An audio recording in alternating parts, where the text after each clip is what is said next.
Hello guys, welcome po sa ating channel. Ngayon po ay maggagawa po tayo ng video reaction patungkol sa renewal franchise hearing doon sa Batasang Pambansa. So nakita natin ang video na sinupalpal ni Deputy Speaker Rodante Marcolita ang ABS-CBN dahil sa mga batas na nilabag nito. So, bago ang lahat, guys, sa mga hindi pa nakasubscribe sa aking channel, please click the subscribe button and hit the notification bell upang sa ganun ay notify kayo sa mga video na aking gagawin. Maraming salamat. Ngayon, guys, pag-usapan natin ang ABS-CBN franchise renewal na ginaganap kanina doon sa Batasang Pambansa. So nakita natin ang mga presentation na mula sa panig ng ABS-CBN at sa panig ng mga kongresista. So dito nakita natin, guys, ang mga batas na nilabag ng ABS-CBN mula 1986 hanggang ngayon sa kasalukuyan. So guys, pakinggan po natin ang Deputy Speaker Rodante Marcolita sa kanyang mga pahayag na mga batas na nilabag ng ABS-CBN. So pakinggan po natin, guys. Deputy Speaker, you're now recognized.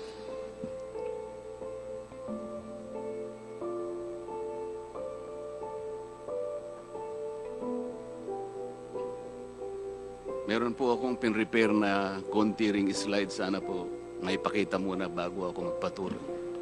Pwede po, Deputy Speaker Marcoleta.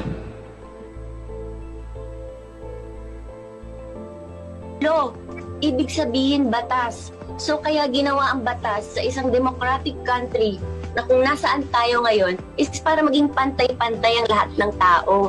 Sa classroom may batas. Bawal lumabas o bawal lumabas. Pero pag sinabing nag-comply ka na bawal lumabas, pero may ginawa ka sa pinagbabawal nila, inayos mo yung law ng classroom nyo at sinabmit mo ulit, ay pwede na pala ikaw lumabas. Mr. Speaker, No, my distinguished colleagues, hindi po nag-comply sa batas ang ABS-CBN, kaya hindi po sila pwedeng lumabas at magpalabas. Those opposing the franchise application of ABS-CBN will show with clear and convincing evidence that ABS-CBN did not comply with the terms and conditions of its franchise as well as our laws and the Constitution. In fact, they will show in the succeeding hearings of the Committee on Legislative Franchises that ABS-CBN deliberately and with impunity violated the conditions of its legislative franchise and more so of our laws and the Constitution. Matagal na po kasi ang mga aligasyong ito. Hindi mamatay-matay, lumulutang sa internet, nasa labi ng mga Pilipino.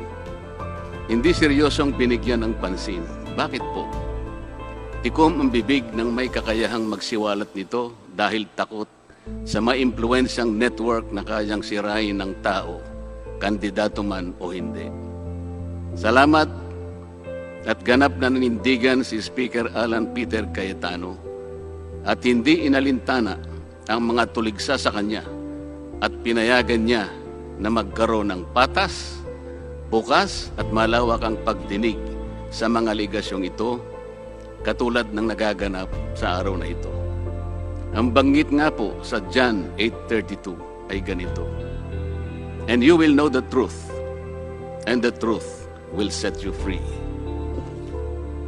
Violation of the Constitution. Number 1, franchise is longer than 50 years. Hindi na po dapat payagan itong pagre-renew ng prangkisa ng ABS-CBN. Dapat na pong isara ang pinto para sa kanila. Bakit po? Because the ABS-CBN has been using the airwaves for more than 50 years.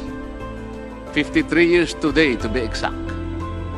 Our Constitution says that Congress can grant a franchise of up to 50 years only.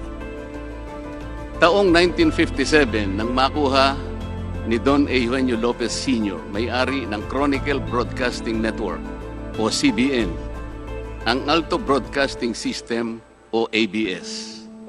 Simula po noong 1967 ay naging ABS-CBN na po ang tawag dito dahil sa merger ng ABS at CBN.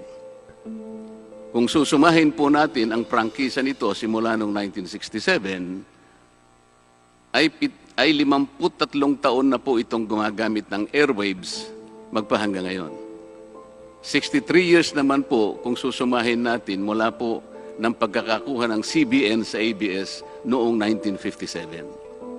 The Committee on Legislative Franchises should not allow itself to be used by ABS-CBN to again circumvent the Constitution and violate the categorical 50-year limitation imposed on franchises.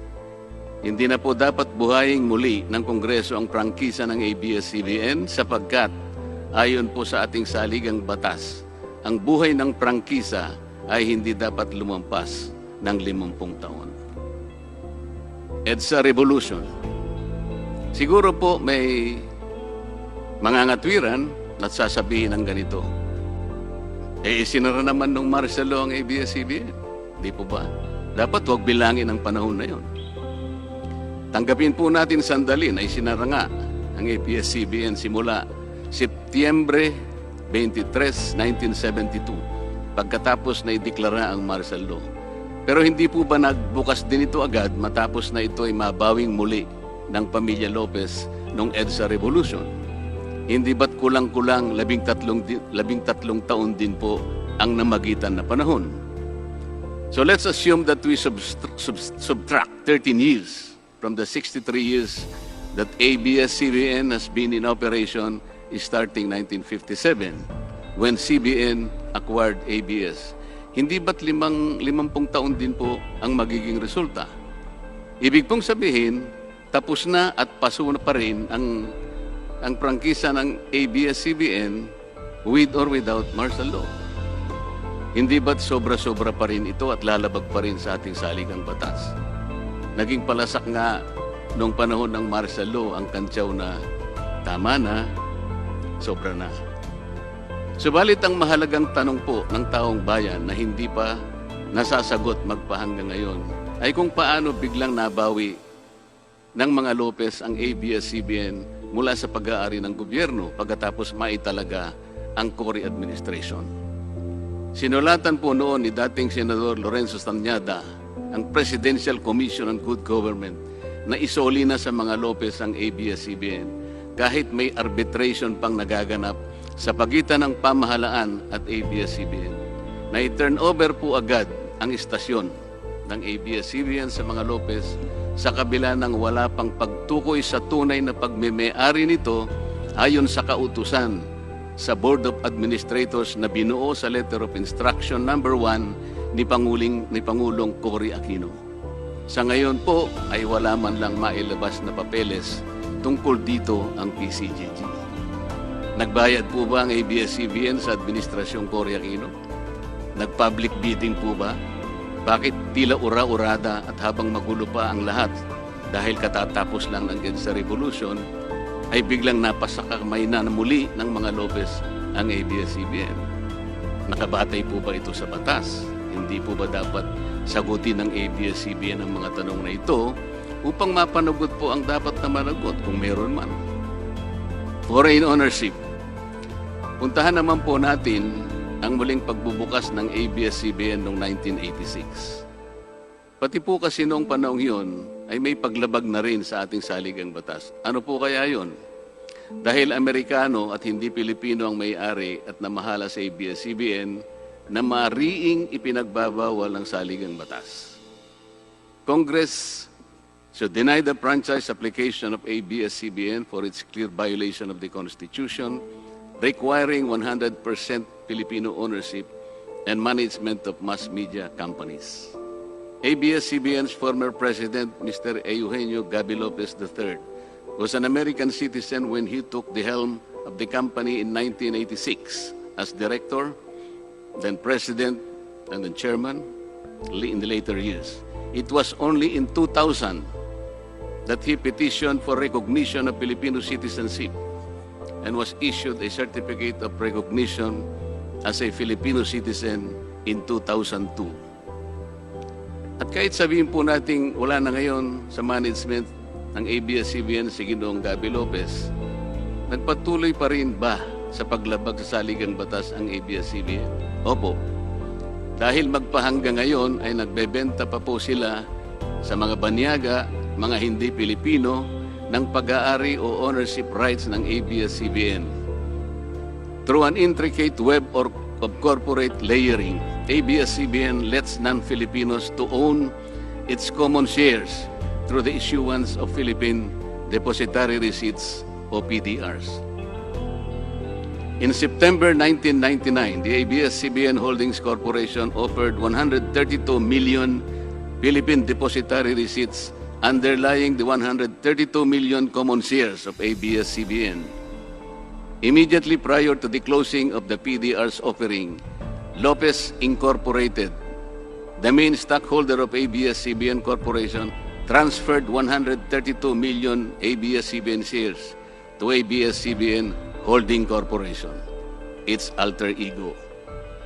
With the many rights afforded to the holders of these PDRs, most of whom, if not all, are foreigners, ABS-CBN Corporation virtually allowed these foreign holders beneficial ownership and potential voting rights.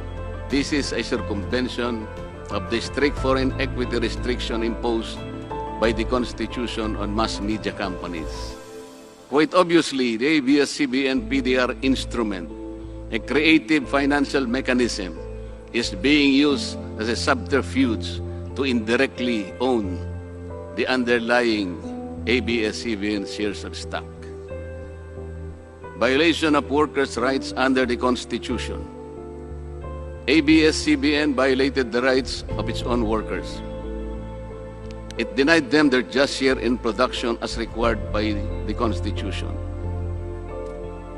It committed unfair labor practices, which consequently denied its employees the benefits required by law to be provided to all employees. Isang halimbawa po dito ay ang asunto na isinampa ng halos 100 o mahigit sa 100 manggagawa ng ABS-CBN sa National Labor Relations Commission o NLRC dahil sa pagtanggal sa kanila dahil sila raw ay mga talents lamang at hindi mga regular na empleyado. Nanalo po ang mga manggagawa sa NLRC at maging sa Court of Appeals. Bakit hindi na lang nila sinunod ang hatol at umapila pa ang ABS-CBN sa Korte Suprema? Ito ba yung sinasabi po kanina sa opening salvo na ang pagmamahal sa kanilang kapamilya ay ganun na lamang? Mali naman po yata na sabihin ng ABS-CBN na lampas sa 11,000 ang mga empleyado nito dahil kung ito po ay masusi nating iimbestigahan, may 2,661 lamang. 2,661 ang mga regular na empleyado nito. Ang karamihan po o mahigit na 8,500 na kawani ng ABS-CBN ay tinagurian nilang independent contractors or talents, project workers at contractuals lamang kahit na pang-regular na empleyo ang trabaho nila. Ayon po sa ating labor code, kapag pang-regular ang tungkulin ng isang manggagawa, dapat siyang gawing regular employee. Hindi dapat contractual. Hindi dapat independent contractor, talent, o kaya project worker lang. Malinaw na labag sa batas ang ginagawa ng ABS-CBN. Sana ay ibalita rin po ito ng TV Patrol upang mabunyag ang libu-libong endo sa kanilang bakuran. ABS-CBN has not regularized its contractual workers and talents despite performing the functions of regular workers. It even forced some of its workers to sign employment contracts containing waiver of the right to regularization. And those who refuse were unceremoniously terminated from work. ABS-CBN has subcontracted most of its production work to subcontractor production companies, despite the fact that production is directly related to its core business. These production entities are paid minimally, whose workers obviously get lesser benefits and take-home pay compared to ABS-CBN's regular employees. And yet, the profit generated by ABS-CBN from its independent production companies appear greater than its expenses, especially those expenses that are even deductible for income tax purposes. Kung kaya't hindi po may kakaila sa publiko na napakarami ng labor cases na hinarap at haharapin pa ng ABS-CBN. Ang masaklap pa po dito ni hindi nagbibigay ng contribution ang ABS-CBN para sa benepisyo ng kanilang mga empleyado. Dahil po sa 2,661 lang ang regular employees nito, ang mga ito lang ang may benepisyo. Ang iba po na mahigit 8,500 na nagtatrabaho sa ABS-CBN ay wala po ni katiting na government-mandated benefits na natatanggap katulad ng SSS, PhilHealth o kaya Pag-ibig. Kanina po sa opening salvo, narinig po natin na ang kanila pong isinasangkalan ay yung kanila pong mga kawani, mga manggagawa. Ang kongreso pong ito ay nakikidalamhati. Nalulungkot din po. Bakit naman po hindi? Kung pwede po nating ipaghalimbawa, sandali lamang po, ang ABS-CBN sa isang jeepney driver. Alam po niya na wala siyang prangkisa. Nagsakay po siya ng napakaraming pasahero. Yung mga pasahero naman po, bago sumakay doon, hindi naman niya tatanungin sa driver, Mamang driver, mamang chopper, kayo po ba ay may prangkisa? Yung rota po ba ninyo, pinapayagan yan? Wala pong nagtatanong na gano'n kasi mabilisan pare-pareho pong nagmamadali. Ano pong masita siya ng LTFRB? Gagamitin po ba nung driver na yon o nung taxi driver na yon o yung bus operator na yon? Kawawa naman po yung pasahero namin kung patitigilin mo ako ngayon. Meron pong pupunta sa ospital, meron pong pupunta sa trabaho, meron pong pupunta sa eskwela. Napakarami pong gawain itong mga taong ito. Ito po ba ang ibibigay po ninyong halimbawa? Hindi po ba dapat kayo muna ang kauna-unahan na nag-isip ng kapakanan nila? Ilagay ninyo sa magandang kalagayan ang pagpapatupad ng prangkisa ninyo at wala pong malalagay sa alanganin. Huwag po ninyong isasangkalan ngayon ang inyong mga manggagawa at kani-kanilang pamilya. Hindi po ganun. Sasagutin po ninyong aligasyon na ito, hindi po sa pamamagitan ng emotional appeal. If this indeed the true house of the people, the Committee on Legislative Franchises must side with the poor workers of ABS-CBN in denying its franchise, justice to them will be finally served, although ironically, this will also entail some sacrifice on their part. Political bias.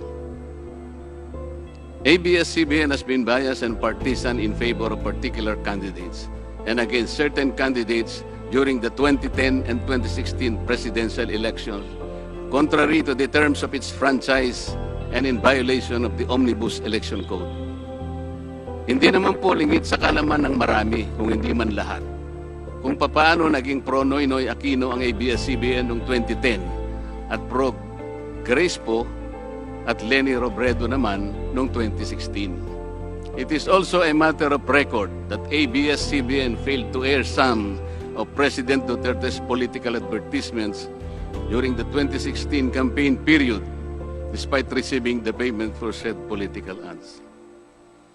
Ang masakit po dito, kung hindi pa sila pinigilan ng korte sa pamamagitan ng isang TRO, ay nakahanda na palang ipalabas ng ABS-CBN sa bisperas mismo ng pagtatapos ng campaign period ng 2016 presidential elections. Ang mga anti-Duterte advertisements na binayaran ng isang dating senador, sinadya ang timing para hindi bigyan ng pagkakataong makasagot pa si Mayor Duterte na noon ay kandidato bilang presidente.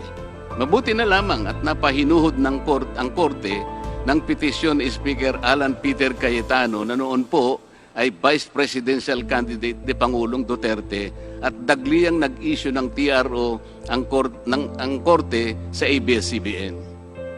It is now a public knowledge that President Rodrigo Duterte and Speaker Alan Peter Cayetano expressed their disappointments over ABS-CBN's unfair reportings and meddling in previous elections. For those opposing the franchise application, hindi na po dapat payagan ng ABS-CBN na muling pakialaman ang politika sa ating bansa. Panahon na para ang taong bayan ang pumili ng mga namumuno na gusto nila at hindi ang napipisil ng ABS-CBN. Paalala lang po sa ABS-CBN, you are a broadcasting company, not a political kingmaker. Either you play ball or you play fair.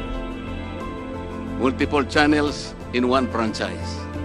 Mga kababayan, inabuso po ng ABS-CBN ang kanilang prangkisa. Sa hindi nila maipaliwanag na dahilan o maaari namang sinadya na gamitin ang kanyang prangkisa para sa isang channel lamang, pero gumamit pa ng ibang prangkisa ng telekomunikasyon na hindi naman pang broadcast upang mas kumita at makapagbenta sa pamamagitan ng maraming channels. ABS-CBN violated the terms and conditions of its franchise by offering its TV Plus boxes for a one-time fee but using the free-to-air signal authorized in the franchise granted by Congress at no cost to ABS-CBN. Tubong lugaw, ika nga. But this practice of ABS-CBN without permission from Congress or the National Telecommunication Commission is killing the cable industry, which depends on monthly based subscription of its clientele. At bukod po sa pagbebenta ng TV Plus box sa publiko, sa Kapamilya Box Office Channel na nakapaloob dito, ay nagawa pang maningil ang ABS-CBN sa bawat pelikulang gustong mapanood ng publiko sa KBO Channel. Ibinenta na nga ang TV Plus box, ibinenta pa rin ang mga palabas na pwedeng mapanood sa TV Plus box. Dobleng tubong lugaw na po ito. Hindi po saklaw ang mga ito sa prangkisa na ipinagkaloob ng Kongreso sa ABS-CBN.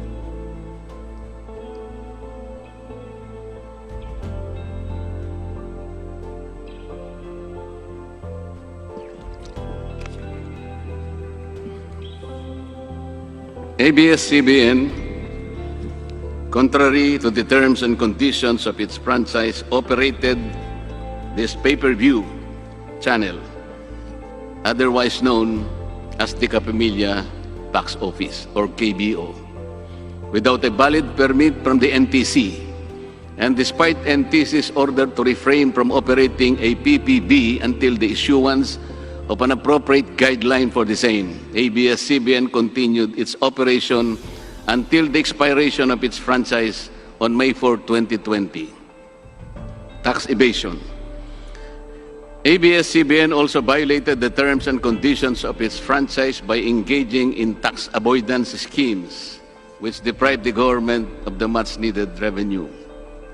It used its wholly owned subsidiary, Big Dipper Digital Content and Design, Inc., a PESA-registered company, as tax shield. Its main customer is ABS-CBN Hungary. And because of this unconscionable tax avoidance scheme, ABS-CBN alleged effective tax rate in 2018 was at negative 5%. This means that ABS-CBN managed to avoid paying taxes in 2018. Bakit po ang GMA7 na hindi naman kasing laki o kasing yaman ng ABS-CBN ay nakapagbayad ng buwis sa pamahalaan ng 1.6 billion pesos noong 2018? Samantalang ang malaalamat na ABS-CBN ay walang binayarang buwis. Bakit naman nakalibre ang ABS-CBN noong 2018 sa negative income tax nila na 84 million? Ibig sabihin po nito ay may tax credit pa ang ABS-CBN at ang gobyerno pa ang lumalabas na may utang dito. Wala pong pagkakaiba ito, mga kababayan. Sa isang taong nangutang sa tindahan, binigyan pa ito ng sukli. In 2019, ABS-CBN again did not pay its rightful taxes. It avoided this by entering into compromise agreement with the Bureau of Internal Revenue, with the latter accepting the settlement of 152 million pesos plus from ABS-CBN, equivalent to only 40% of its assessed deficiency in income tax, value-added tax, and documentary stamp tax payments. But this is only one among the 4 other cases lodged by the BIR at the Court of Tax Appeals, all of which were also settled by compromise. Bakit po ganun? Hindi po ba nando sa prangkisa ng ABS-CBN na babayaran nila lahat ang rightful taxes? Kinakailangan po bang sila ay habla pa ng BIR bago sila mapilitang makapagbayad lamang kahit settlement lamang? Ang linaw po ng kanilang prangkisa na babayaran lahat ang kaukulang buwis. Bakit kailangan pong sila ihabla at idemanda pa ng BIR para lamang sila ay makapagbayad?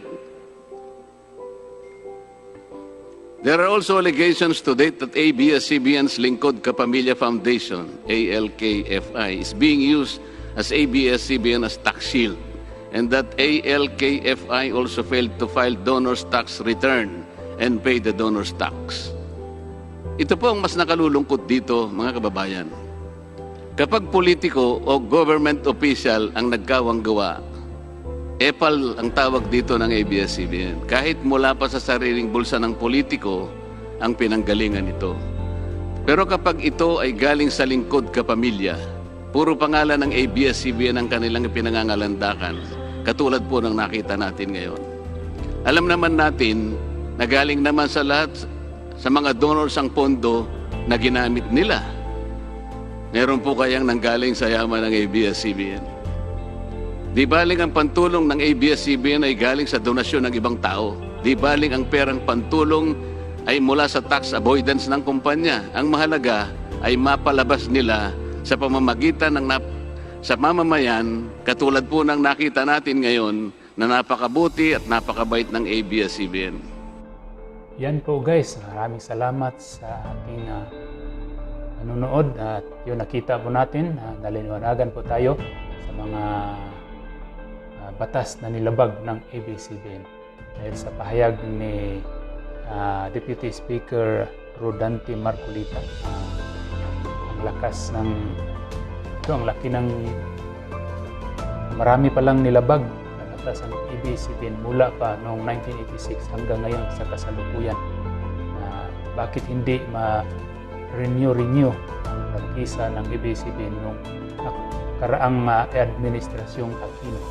So ngayon nakikita na po natin na ang kadahilanan sa mga nilabag na batas ng ABS-CBN. So maraming salamat po guys. Abangan po natin ang susunod na hearing ng Committee of Franchise doon sa Kongreso sa Lunes.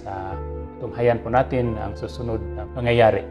So abangan po natin ito guys at ating subaybayan ang mga pangyayaring ito sa susunod na hearing. Maraming salamat guys at sa mga hindi pa nakasubscribe sa aking channel, please click the subscribe button and hit the notification bell upang sa ganun ay ma-notify kayo sa susunod kong mga video. Please like and share this video upang mapanood ng ating mga kababayan mga kaganapan ng mga pangyayari sa bansang Pilipinas. Maraming salamat and God bless. Bye-bye!